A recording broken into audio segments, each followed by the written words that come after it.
Assalamualaikum semuanya. Hai bunda-bunda, apa kabar dan teman-teman semuanya. Nah, malam ini ya lanjut nih setelah acara Adik Nova, kita itu lanjut pulang ke Gresik untuk mengantarkan anak-anak masuk ke pondok. Nah, kurang lebih kita berangkat jam 11 malam dan ini alhamdulillah nyampe di Gresik kurang lebih jam setengah 6 pagi.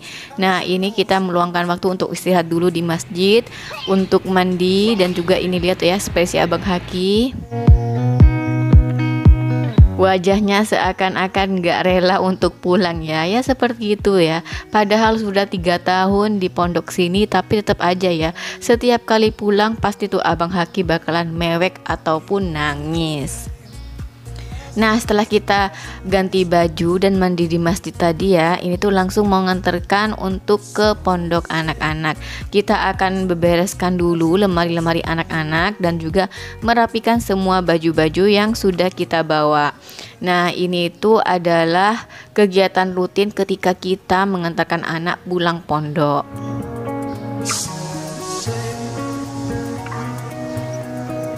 Tiga tahun di pondok pesantren, apa sih yang didapat sama anak-anak usia SD ini? Nah, perlu teman-teman ketahui, Abang Haki dan Abang Sodik ini masuk pesantren sejak mereka dari kelas 3. Nah, untuk Abang Haki sendiri, Abang Haki sudah masuk pesantren kurang lebih 3 tahun pada tahun ini.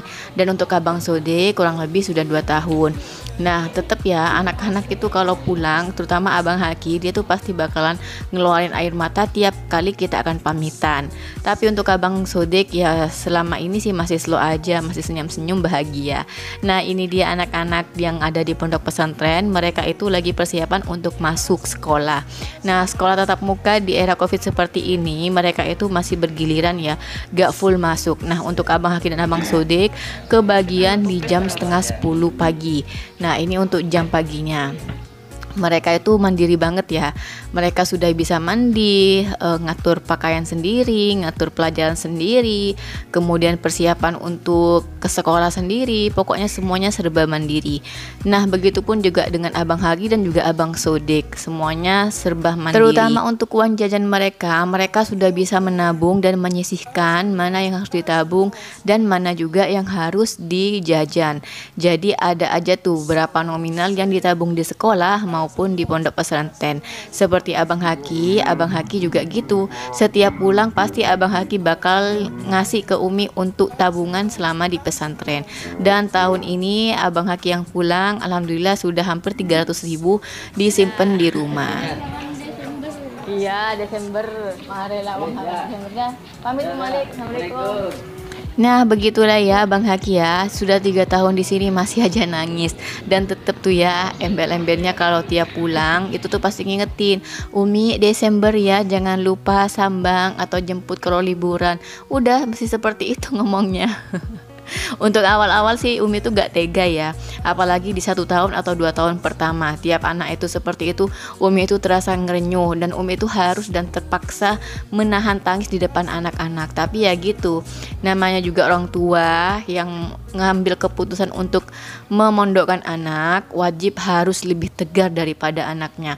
Ketika anak nangis, please jangan tunjukkan kesedihan dan air mata kita di depan anak-anak. Karena apa? Itu tuh bakal membuat anak menjadi beban.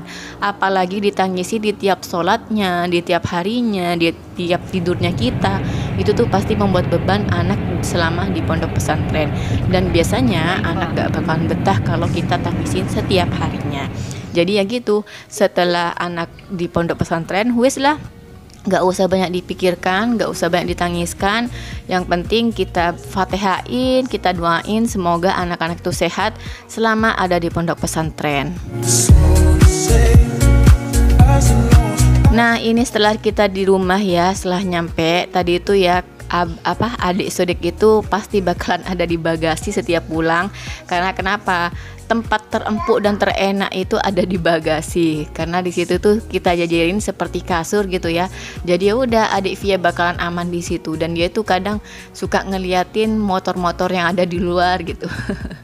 Nah, lanjut ini setelah bersih-bersih, ini mau ngebersihin apa sih kursi. Lanjut kita akan ke rumah mama ya bentar lagi. Karena katanya mama sih ada sisa bahan kue yang belum kita buat, jadi pengen dibuat untuk ngabisin stoknya. Keep all your game, highs and lows, highs and lows. Oke, ini sudah nyampe di mama. Itu dia ada sisa bahan lauk untuk pastel. Dan ini ada 1 kilo tepung terigu, ada blue band 200 gram, kemudian ada 4 telur ditambah dengan 1 gelas air. Nah, itu aja sih bahan untuk kulit pastelnya. Nah, ini untuk pertama kita cairkan dulu blue bandnya atau menteganya. Setelah dicairkan, kita diamkan dulu hingga dia itu agak dingin. Selanjutnya kita akan adon kulitnya, yaitu 1 kilo tepung terigu ditambah 4 telur, tapi cuma merahnya aja ya, merahnya aja kita masukkan. Setelah itu kita uleni, baru deh ditambahkan si menteganya. Nah, begini ya Bun, kalau Umi itu lagi banyak kepikiran sama anak, Umi itu pasti bakalan menyibukkan diri untuk bersama keluarga lainnya. Misalnya ke rumah mama, atau ngajak mama buat apa, mama ngajak apa Umi ikut gitu ya. Jadi pikiran kita ke anak itu gak terfokus ya. Kalau kita itu sendirian di rumah, dia itu bakalan mikir terus ke anak, bagaimana anak di pondok, bagaimana sedihnya kita, ya begitulah. Dan alhamdulillah selama Umi naruh anak ke pondok pesantren, pasti dah setelah anak-anak masuk pesantren, Umi itu bakalan disibukkan sama kegiatan-kegiatan yang ada di rumah. Ya minimal kita itu bisa mengalihkan pikiran kita yang dari awalnya memikirkan anak, kita itu bisa teralihkan ke pekerjaan yang ada. Nah, itu dia setelah semuanya masuk ya, balik lagi ke pastel nih ya. Siapa tahu ada lagi yang nyari nih. Setelah kita aduk ini semuanya, mentega masuk, baru deh tambahkan 1 gelas air blimbing. Kita masukkan semuanya hingga dia itu teruleni dengan rata. Keep all your game, highs and lows, highs and lows. Nah, setelah teruleni seperti ini, gak masalah nih walaupun dia itu belum kalis, kita kepal-kepalin aja. Karena untuk adonan pastel ini, dia itu cepat kering. Jadi kalau bisa setelah diuleni, langsung dikepal-kepal, dibuat bulatan-bulatan, kita taruh di wadah dan kita tutup dengan kain atau lap basah. Kita lakukan semuanya ini hingga habis. Nah, nanti misalnya ada yang sisa tepung, sisa granul-granul gitu, gak masalah, kita tambahkan airnya saja. Nah, seperti ini ya, ini tuh sisaan dari adonan yang gak bisa kita buletin. Jadi kita tambahkan air sedikit lagi sehingga kelembutan yang terjadi itu sama dengan yang pertama. Ya udah, kemudian kita kepal-kepalkan lagi dan kita sisihkan. All your game, highs and lows. Kalau semuanya sudah dikepal seperti ini, lanjut deh kita atlas semuanya hingga kalis dan hingga membentuk sebuah adonan kulit pastel. Untuk pertama, untuk awal tuh memang seperti ini, gak masalah. Setelah hasilnya seperti ini, kita tempel-tempel lagi, kemudian kita atlas lagi, terus kayak gitu hingga dia itu membentuk kulit. Jadi gak usah nunggu kalis ya. Kita dengan membuat atlas seperti ini, dengan digini seperti ini, nanti bakalan kalis sendiri kok. Jadi gak usah banyak ngeluarin tenaga. Oh ya, untuk sebelum kita ngatlasin, usahain adonannya itu dipipihkan, supaya pada saat kita mengatlas itu gak terlalu banyak ekstra tenaga untuk kita keluarkan. Dan untuk ukuran atlasnya, usahakan ke ukuran yang terbesar dulu ya.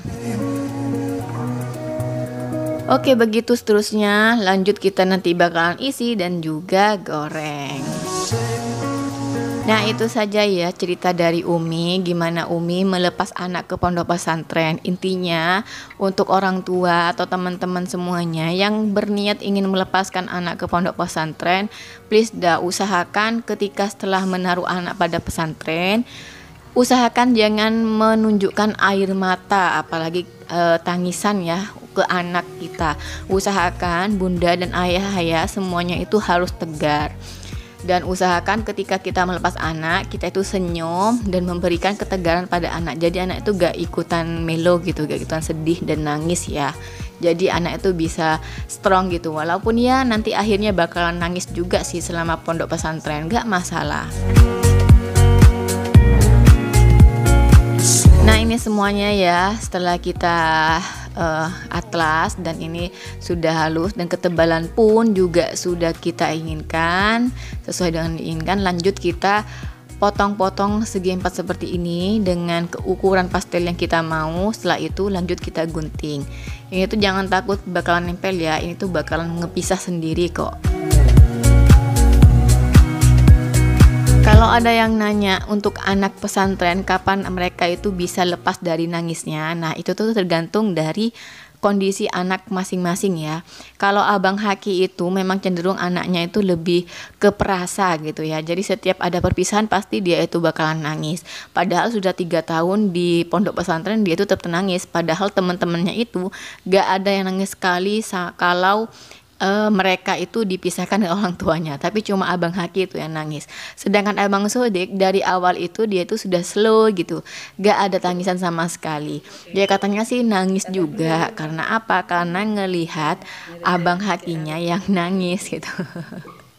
Jadi semuanya itu tergantung dari kondisi anak-anak ya, dan juga dari orang tua, bagaimana orang tua menyikapi itu.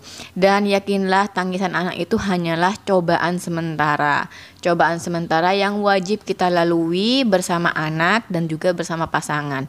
Jadi jangan dijadikan tangisan anak ini sebagai pertanda bahwa anak itu tidak betah atau tidak mau gitu ya. Jadi usahakan apa yang terjadi pada pondok, jadikan itu sebagai ujian untuk anak-anak masuk ke pesantren. Oke, sekian saja video dari Umi ya. Sampai jumpa di video selanjutnya. Assalamualaikum warahmatullahi wabarakatuh. Nih sudah mateng nih, mau makan dulu ya. Keep all your game, highs and lows, highs and lows. It's all the same, highs and lows, highs and lows.